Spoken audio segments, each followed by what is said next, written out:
Characteristics of good problem solvers. Hello, it's Jack. According to Michelle, and I agree wholeheartedly, some of the general characteristics of good problem solvers are, number one, they don't need to be right all the time. Take it from me, this is a tough one. Pride and stubbornness often get in my way because after all, it's my job to solve problems, right? Sure, but my way isn't always the best way. Good problem solvers focus on finding the right solution rather than wanting to prove that they are right at all costs. Number two, they go beyond their own conditioning. Good problem solvers go beyond a fixed mindset and open up to new ways of thinking and can explore options. This usually means taking your time, evaluating options, and making the best decision based on fact, not emotion. Number three, they look for opportunity within the problem. Good problem solvers see problems as challenges and try to learn from them. When is the last time you discovered a better process or new way of approaching a difficult situation simply because the problem showed up and laid itself squarely in your lap? Problems often have a silver lining. Number four, they know the difference between complex and simple thinking. Good problem solvers know when to do systematic and complex thinking and when to take a shortcut and find an easy solution. Systems thinking is understanding how different parts of a system can influence one another within the whole. Or better said, here are the parts, here's how they work, and here's how they all work together. This typically takes time and involves multiple people. And a shortcut is just that, a quick solution to a less complex problem.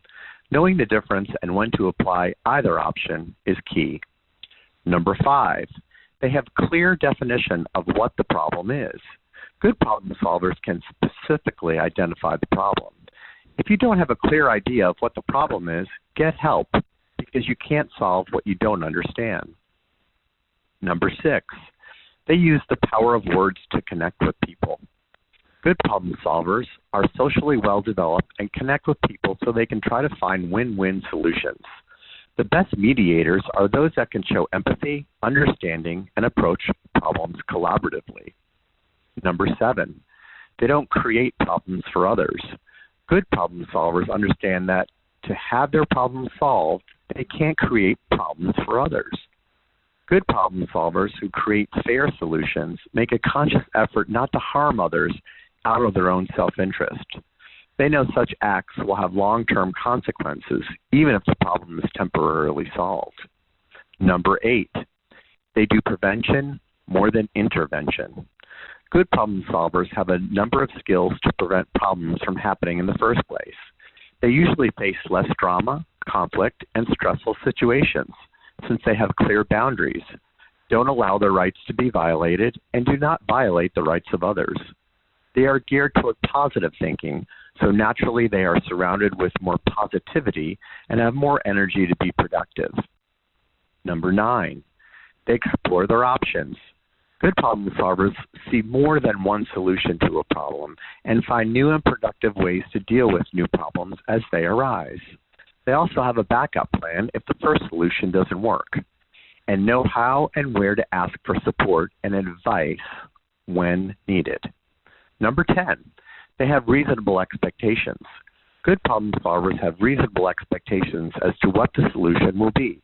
They understand that there are many elements affecting a situation and that idealistic ways of thinking and going about solving a problem will be counterproductive.